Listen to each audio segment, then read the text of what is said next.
Thanks so much for tuning into Remote Roundtable, an event series that we've been doing for a couple of weeks now. I think this one you're watching will be the third one ever. In this event series, we ask thoughtful members of our community thoughtful questions and try to engage them in a conversation about sometimes tough topics in a really uplifting way. This is one of my favorite parts about being an Indie Hall member, and a part of this community is the way that we talk and share and support one another through that sharing process. Today's topic, mental wellness in pandemic times. What keeping up with our brain maintenance has been like for the past year or so of isolation and historic terribleness. We have some wonderful panelists today. Neil, Allie, and Kira all joined in to tackle this really difficult conversation, and they did an amazing job. I really think you're going to enjoy it. So without further ado, here's Remote Roundtable. Let's get started. If we could just take like a collective inhale, exhale, that'd actually be super helpful for me. Just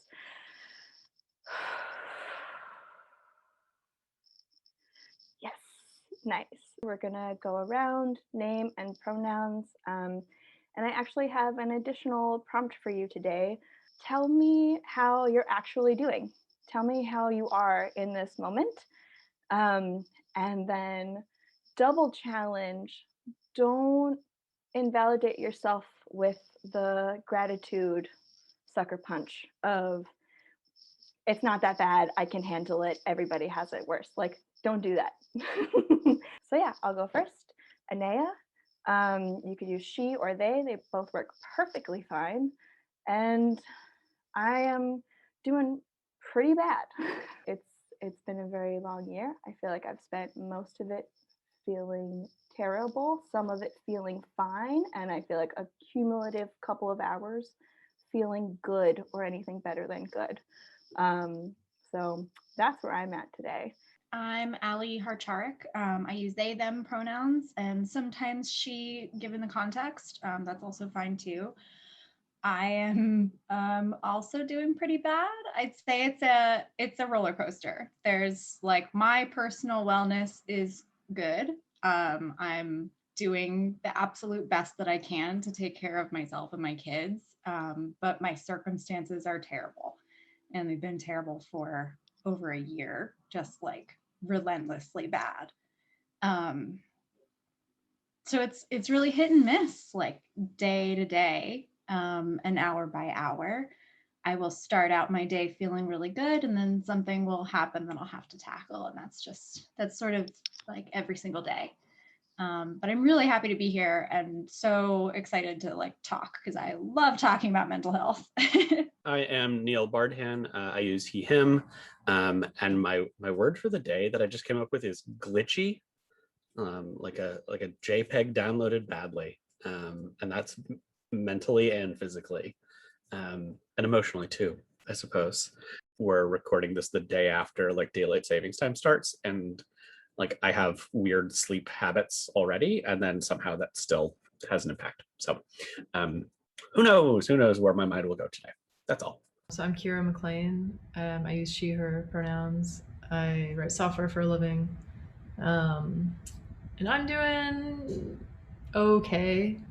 Yeah, I definitely am guilty of that. And I constantly tell myself like, well, actually I have it pretty good, and actually things could be worse. And so like I should not be crying on the couch all day. Yeah, I guess I would describe myself as just like scrambled at every level. Like it's like the small things, like just getting through the day, like making sure I eat and sleep and shower is an epic struggle. Like, but then also bigger picture stuff, like what am I doing with my job or like my career, my relationships. Like this whole pandemic has just completely obliterated the future I was picturing having. And so it just feels like everything's up in the air, and I'm kind of just in survival mode. Like, okay, like just get through another day and I'll deal with life tomorrow. That's always way more difficult than it should be. So I really appreciate it. I want to try to define some terms together, and I wonder about the differences between mental wellness and mental health for you. And especially if that's changed this year at all, like where does that distinction lie, and how does that show up in your life? So I work in corporate wellness, which is about employers supporting their employees' wellness, with the end goal being that the employees are then better workers. And so the language that I use around that is that wellness is not just the absence of a disease or a problem or something wrong. Wellness is about balancing all the different parts of your life. So, your mental wellness, your physical wellness, your social wellness, it's about like a holistic view of like what is good and how are you striving for good. And then I think about mental health as like, what are the things that you're doing to make sure that everything is like working the way that it should be? Like, what are the problems that need to be addressed? What are the things that are stopping you from achieving wellness? And so that's how I kind of look at it, is whether it's physical health or mental health, it's like, what am I doing to make sure that my body is functioning correctly? And then how am I getting to a place where I'm thriving because of that work? I don't know if I've ever made this distinction before. Not that it wouldn't serve me to make such a distinction, but I have never had to cast it. And so I guess I'm grappling now. And my first pass is like, mental wellness is like the intentional care that I can take control of. And Allie, I think that's kind of what you're getting at. And then the health side is, I don't want to call it external necessarily, but the things that are out of my hands, like the way my brain came out of the factory, which I'm pretty sure is where brains come from. And yeah, I suppose the two are overlapping and occasionally linked, but not necessarily, and it's not a perfect overlap. Yeah, I really love that distinction, Neil. I was just thinking about it myself, thinking like, what is the difference? But I love that kind of separating it, into maybe, the realm of like sort of self-care and like things that you can actually do something about. And I mean, not that mental illnesses can't be treated, but like versus things that, might not be things you can deal with yourself, like things that actually necessitate going to like a medical professional for help. And but it's a very blurry line, I guess, because so much of it feels like, I don't know, like when the circumstances cause some sort of like mental crisis, it's like, was this some underlying condition that's just like exacerbated now that I actually need to get treated for? Or is this like purely circumstantial and I just need to change my circumstances and then I'll be able to deal with it? And when you're dealing with everything all at once for the first time, it's like impossible to know. With that said, I wonder what your mental wellness care looks like these days, and how is that different than a year ago?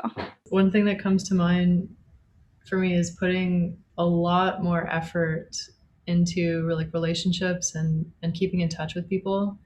Part of it's just that I was pretty bad before, and also before it just kind of happened more naturally. Like I've never been the kind of person to like initiate getting people together, but there was enough stuff going on that even without me doing almost anything, like I was getting enough social contact and enough opportunities to hang out with friends and family. But now it's like, if I don't make an effort, it just won't happen. I'll sit alone in my apartment for a month if I don't put some serious effort into it. So yeah, I've had to get a lot more comfortable, like reaching out and making plans and having those conversations about like COVID comfort levels and where everybody's at. And it's just, everything's a little bit more complicated, and also just meeting strangers, because like the overlap of my pre-pandemic like social circle and people who are like comfortable doing stuff in the pandemic is kind of like turned out to be very small, unfortunately. And I realized like, kind of everybody was very few people who are actually comfortable like meeting up in person, for example.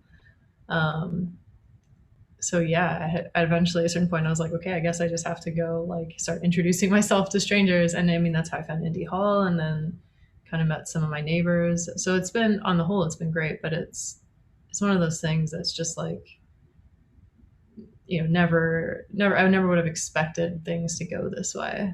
I think I'm taking stock of like the value of my activities and my time differently than like a year and change ago. And there are things that are super gray area for me now, like meeting strangers, right? Like I had this world where I was meeting new people constantly. I was bopping from networking thing to like event, and I prized that. And now I'm like, maybe that wasn't always great for me, even though I like told myself that it was. What's up with that narrative? Do I need to change anything? Did the world change some things for me? What does that look like for me a year from now? And then like, the flip side of that is I've had a lot more quiet nights at home in the past year. And it's like, oh, that's cool. Like, turns out I like Netflix. Who knew? And other activities like reading a book, which has been very challenging, is something that I wish I could do more of these days, and has been just hell in between the ears. But I'm remembering, oh my God, I do love books when I can read them. Let's think about that. My mental health care and my mental wellness practices have completely changed in the last year. I'd say, so in the beginning of 2020 was like the deepest, darkest point, I thought. And I was in a really bad place, and was very fortunate enough to get a therapist who specialized in the situation that I was dealing with. And we had 8 in-person sessions before we had to switch to all virtual. But I haven't missed a week with her.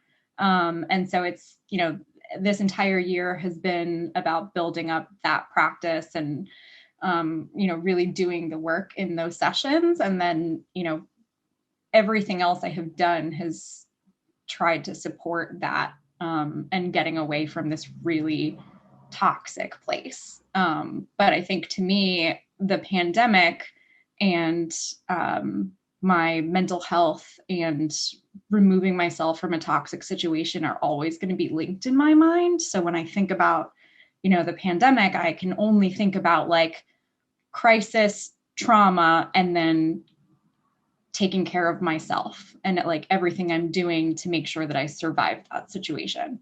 So in practice, it's going to therapy, figuring out like what are the coping mechanisms that I'm using that are healthy and which ones are not healthy, and how do I change the things that are not healthy. So, drinking when we're home alone during the pandemic, that is not a healthy choice. So I'm now sober. Other things like my relationship with social media, that has changed, and just like kind of breaking everything down and figuring out what is a practice that is useful and what is something that I need to just leave behind. It's been very intentional. Absolutely. I think intention is kind of ruling everybody's lives right now. And I just feel, I know for myself, I have like intention burnout of I would like to not have to put so much effort into every single thing. And I also get the sense, especially like with my friends somewhat, but with Indie Hall community, especially, and community members, people have really, what you were talking about, Allie, of like deconstructing and reconstructing, of like, okay, whatever I had before, I'm gonna like break it down into its kind of core pieces and then alchemize something that's really completely brand new. And people are creating like scaffolding for themselves, like brand new structures for their lives, which is honestly a really, really fascinating thing to me. I wonder if any of you have thoughts about the new scaffolding or the new structure in your life, and particularly what parts are you going to hold on to when the pandemic ends one day, knock on fucking everything. For me, there's part of my answer to this that's like almost a non-answer, which is like I don't know what scaffolding I have right now. And the past couple of weeks in particular have felt like a moment where I've looked around at like kind of like my day-to-day, and I'm like, ooh, I could really go for like a week-long vacation followed by like a month-long sabbatical, like just like solo retreat. And not like I need to go into the woods or anything, but just like no meetings, nobody send me any more goddamn emails. Like everybody just chillax for a little while and let us take some examination, because like particularly within like one of my professional roles, it's been like, okay, well, we've got a pandemic and now we're going to keep making things happen. Let's do the pandemic related things and we'll keep doing emails and meetings. And oh my gosh, it's time to do another meeting about the pandemic and how it's affecting us. And it's like, bruh, we could not. What if we just didn't? And I'm not exactly in a position to say that out loud. And yet there's like that like voice like creeping up inside me. And we'll see where it goes. I've forgotten the question. Oh, it's about the scaffolding.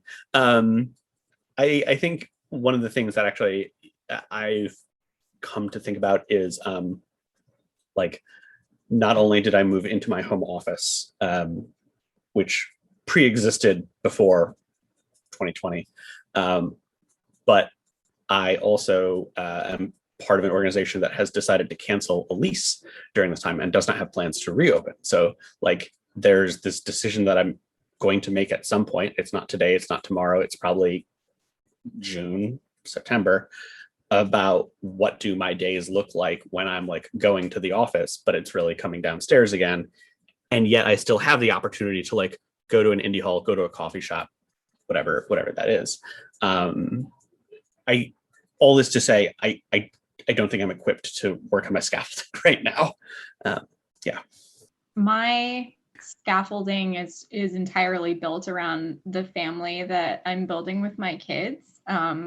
So, you know, amidst the pandemic, I'm also going through a divorce. And so I just recently moved into my own home for the first time ever. Like I've never, ever lived alone other than in college. And so like it does lend itself to rebuild your life in that way, where you're like, okay, so this is an empty space. Where are things going to go? What do I actually need?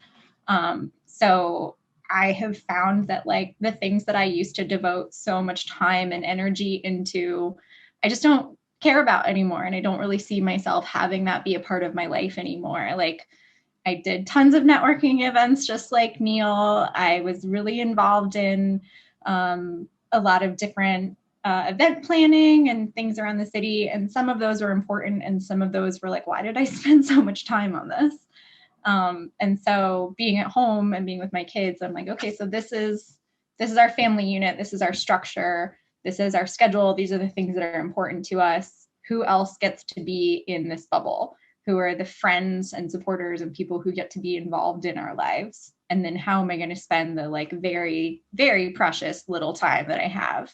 And currently the answer is, aside from, you know, focusing on them, it's spending time working on community organizations and trying to get more involved in either activism or mutual aid, some work that I can feel like I'm connected to my community in some way. So that's what I'm starting with. And just recognizing that like there is very little time. So everything you put into your life has to be intentional. Like I'm not wasting my time on any nonsense anymore. Especially not Twitter. I love that. That's really hard for me too. Yeah, I definitely have that urge to like do everything intentionally and make everything meaningful. But then like I'll spend like 6 hours watching Netflix and then just feel bad about it. But I feel like, right, for me, I feel like I'm in this really weird place where like everything feels like it's just like in flux. And so I'm hesitant to like build that scaffolding. Like, I mean, there's certainly some things like some practices I've taken up that I'll stick with, I hope. Like I've sort of gotten into a better like meditation, contemplation practice. And that's been a total lifeline. And yeah, the whole thing about getting, more comfortable just reaching out to people and initiating conversations and friendships, that type of stuff, I guess will stick. But more, changes around like, maybe switching jobs or, starting a new relationship or getting a pet or stuff like this is like, I feel like I can't do that without knowing what my future is going to be like. And it's just, I guess, yeah, because whatever, I mean, not that I had a super clear plan before, like I knew everything was going to happen, but I kind of, 2 years ago, maybe I could picture myself in 10 years and kind of like vaguely imagine what I'd be doing. And now that's just like completely gone, like absolutely obliterated. Like I have no clue what I'm going to be doing next year, let alone 5 years or 10 years. And so it's like, yeah, it's weird because there's this weird tension. Like there's some things that I want, like I've many times gone back and forth about like getting a dog, for example. But then it's like, oh, but what about this? What about that? Or like, anything that's any sort of commitment, I'm like really on the fence about. But then that really prevents you from living your life. Like there's a lot of things that require some amount of commitment, maybe not forever, but more than like a few months or a few days. And having all that stuff lingering, I think, and unanswered is a struggle for sure. I haven't really resolved it. Like, yeah, I don't know. I really don't know. I just don't know like what to do with it all. There's all these things I want, but then I'm like, but I don't also, and That point about commitment is it's really resonating, because like not knowing what is coming next it's really hard to plan for. But like if you don't commit to something, or if you don't plan, like how long will you wait? That is very it's top of mind as well. So thanks for saying that. I know, exactly. Well, that's it. It's like, because, at first it was like, okay, I'll wait till the pandemic's over and then I'll make these decisions. But then it's like, this isn't ending. Like, is this going to go on forever? Like, maybe I should just make some decisions and I'll just have to live with the consequences. And these will be my pandemic consequences. Like, yeah, I don't know. It's just, I guess at this point where it feels like it's never going to end, it's becoming a whole separate framework for making decisions. I feel like, and I just like kind of crystallized this in my own brain last night. I feel like and I imagine many others, have like a backlog of like when it's safe things, right? And it came up this weekend because a family friend just passed away, and one of the her son said to me like, we'll do memorial service when it's safe. And I'm like, I hear that, and I believe that it is true, and like that there, there's like, that's probably in the next 6 months. But how many other things have we all been saying? Like this will happen when it's safe. This will happen. And I was like, doctor's appointments, vacations, like Trader Joe's trips, like, you name it. There's so many things that it's like, how do we prioritize that? Like, how do we make those commitments, given all the expectations that we've built up around this can eventually happen? I was going to say the same thing. Like at first, the first few months, I started postponing things and putting things off. But at this point, it's like the backlog of stuff to do is gonna be bigger. Like I'm gonna have to miss 2 more years of my life just catching up on those. And then it's like, what do I do?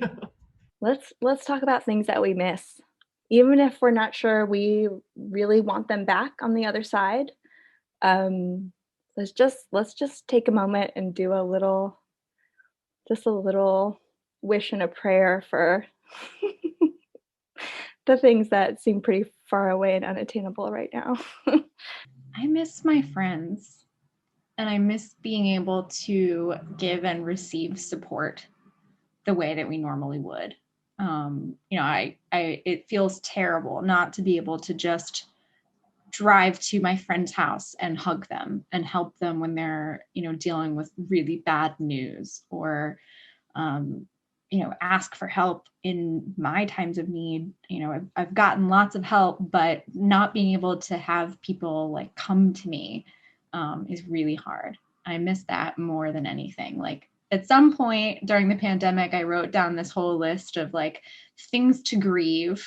And it's, nightlife. I miss burlesque. I miss indie hall. I miss, walking through the neighborhood and going into shops I can't afford just to look at stuff because I don't have to go somewhere like at a specific time. Like I miss just meandering, but it's like these little intangible things that I'm sure will come back at some point. But the biggest thing is just missing like people and being able to care for them in the way that I really want to be, and like being present for people, because like the best way that I can give care is calls and text messages, but like it's tough, a year in to check in with people only that way.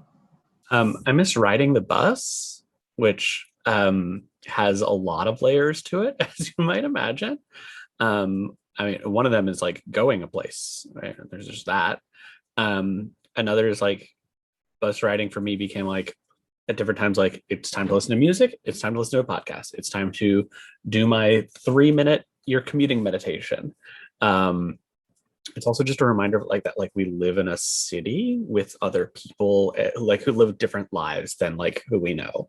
And there's so much power to that. And I think that's been really part of the problem with all of this, is that we've lost sight of our stranger neighbors. And so that's something that like I'm going to look forward to in some way at some point being like normal again. And I think I take some comfort in like assuming that it's not going to change fundamentally, for better and for worse. Yeah, I mean, it's pretty much the same for me. People is for sure the biggest one. Just my family and friends. Yeah, like I said before, what friends I mostly was in touch with before ended up being kind of on the extreme end of like COVID conservative, which is totally makes sense. And they have a lot of reasons why they have to be, but it meant we really can't hang out very much. And luckily summer's coming back around, so that makes it a little bit easier to see people. But yeah, that's been hard. And then most of my family, I do have a few relatives nearby, but again, they're pretty isolated for like health reasons or other reasons. And a lot of my family doesn't live nearby, like several hours flights away. So it's just been really hard. Like I already don't see them very much as you do with faraway family, but like usually we'd see each other maybe 2 or 3 times a year, and that just hasn't happened. So at this point it's been like, it's the longest I've ever gone without seeing like my brother or my mom in my life. And I miss them so much. Now that we've spoken a bit about what we miss, I am wondering about an unexpected positive or advantage to this strange and unprecedented time. I know for myself as an introvert, there's a base level of anxiety that I don't have to deal with. I mean, it was replaced by a different baseline of anxiety. However, it's truly noticeable. So are there things like that where you're like, like it's something that you might want to hold on to when this is over, or something that is kind of new and good and bizarrely a consequence of this strange time we're living in? Making space for reflection. And like partly now because pretty much anytime I want to, I can like go to my bedroom or the couch and like sit for 2 minutes and like, journal or, think about my navel or whatever. But like that wasn't part of my day 18 months ago in any like big way. And it's still a struggle to be intentional about it and keep it as a practice that I like it to be. But I do find so much value when I was consistent, like writing 2 sentences at the end of the night about my day. Holy cow. Like it's so small and yet so big. And the more I do that, the better I feel. And so I'm going to try to keep that going in various ways. I have 2 things. The first one is that I really love working from home because it saves me a lot of commuting time and stress. I actually live in New Jersey, right over the bridge. So not having to go into the city has been really wonderful. Just like I feel a lot more relaxed, and I enjoy it. I didn't really like going into the office anyway, especially my company works really long hours. So I always felt the need to stay much longer. Whereas now I'm like, peace, shutting that laptop. So that's been nice, and I'm pushing to be able to work from home for as long as humanly possible. But the second really unexpected and awesome thing is that being at home and not having to present a certain way in public made me come into my own as a trans person. And so I came out as trans last year, which is really awesome. Not expecting that, but just realizing like, oh, I don't have to be this because I'm not anywhere. I'm just alone in my own space. That's been really great. And I've seen so many other people have that experience too. So that is like just a wonderful bit of positivity that has come out of this last year.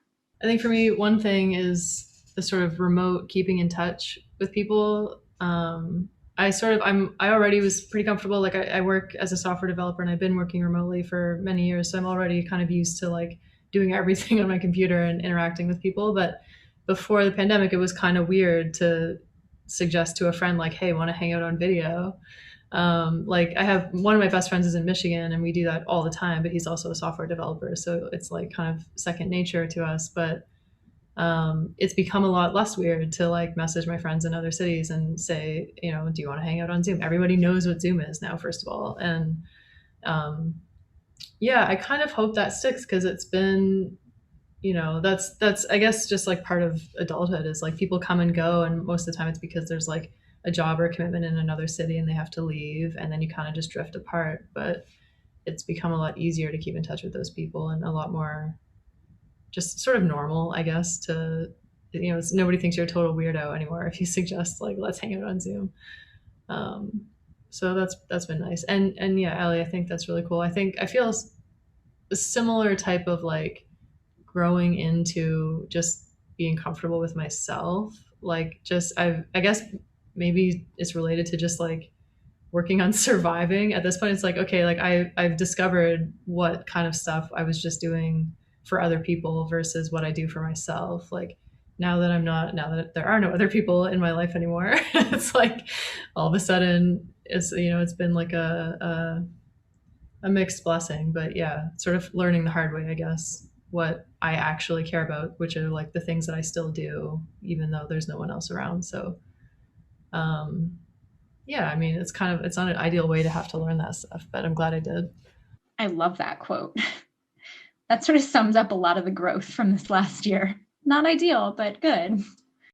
I'm a little bit cynical about this. My hope is that those of us who've learned this on an individual level get to push it up the lines, as it were, because it seems like so many organizations and people in power haven't learned many lessons, or at least haven't acted on them.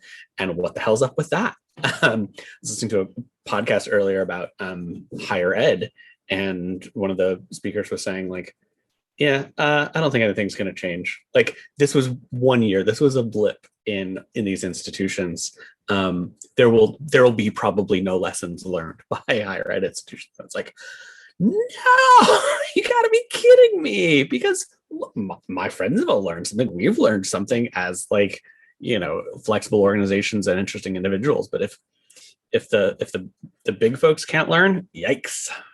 That's a perfect transition into my last question for you today. What are you hoping for, or what's making you feel hopeful today? There is definitely a part of me that's hoping this like leads to this like, you know, massive societal upheaval, and we all finally realize like what essential work actually means and start treating people the way they should be treated, and start like giving people, you know, benefit of the doubt and unlimited sick time and time to take care of their loved ones and all this kind of stuff. And yeah, I'm a little bit cynical as well. I'm not very confident that people in charge have really learned anything, partly because like, as far as I can tell, they haven't really been affected. There seems to be like a class of people who's kind of like just haven't experienced the pandemic. Like they're just doing everything they normally do, and they're like exempt from the rules because they're wealthy, and like that's very frustrating. Anyway, that's a little rant. I'm feeling not very optimistic, like everyone here, that like there's going to be this systemic change that I would love to see. I think like we as a society have a short memory. But I feel hopeful based on like my personal growth from the last year that as we're moving forward, like I know my worth, I know my values, I know what's important to me. So I'm going to be able to make choices that will reflect that, like in my personal life and at work, that I know that there could be something better. So I'm not going to accept less anymore. Like I'm not going to accept an employer treating employees unfairly. I'm not going to accept a relationship that's not good. And I'm going to be able to push back and hopefully get some changes in the workplace. But I'm mostly just feeling hopeful about like what things will look like, probably not this year, but the next year and the year after that, just like incremental things changing. We were kind of talking about this earlier, how like everything is like a production now, right? Like everything takes up so much computational power just to do like basic things. And it's like, okay, at some point I get to free up some of that like space. Then I can build that scaffolding and like do that examination that I want to do and then propel things forward. And that's, it's like it needed all these errors pointed out to say, okay, here's how you can build forward, you know, like, yeah, I'm feeling really inarticulate about it, but it's something like that like once it no longer takes so much effort to go to the grocery store, I can think about my career. That literally, that's what it is for me. That's a really good one. Yeah, like on a personal level, I'm looking forward to just having some of that bandwidth back and like being able to focus on anything else besides like the state of the world and getting through the day. But yeah, I mean, I don't know. That's a weird way to be hopeful, but like I guess the hope is that like like in my mind, I've still convinced myself that like this cannot go on the rest of my life. Like it's definitely going to go on a lot longer than I think it will, because like at first I thought it was going to be like a few weeks or a few months, and now look at us. So clearly I have no idea how long this is going to last, and it's definitely going to be way longer than my wildest guess. But like it cannot be forever, right? Like this just cannot go on forever. So whether we change and just adapt to living with COVID, or the vaccine thing actually works, or whatever, like eventually we're going to have to get out of this limbo one way or another. And I cannot wait for that. Like it cannot come soon enough. I'm like trying not to cry at that last bit, because that is a line I have said to myself over and over and over again. Like even just this morning, just that like this can't be forever. Because some days it really feels like it will. And it's like having to constantly remind myself that like this is not going to be forever. There is no way that this can be forever. Something is going to change. It might feel like it right now, and it might feel like impossible, but it's not going to be forever. We don't know when it's going to end, but like that is hope. It's really hard to hold on to that. I'll just toss in my like general, find the resources that you can access that work for you. Like, yes, it's wonderful to have a therapist, but not everybody can access them easily for all sorts of complicated reasons. And also like finding a good fit for therapists is hard. And there's other ways to approach your mental wellness.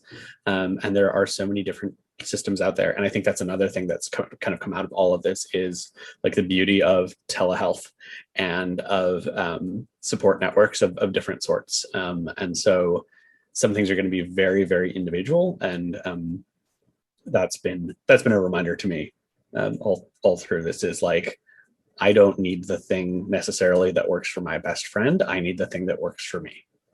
I love that. I super appreciate that addition. Really, thank you for that.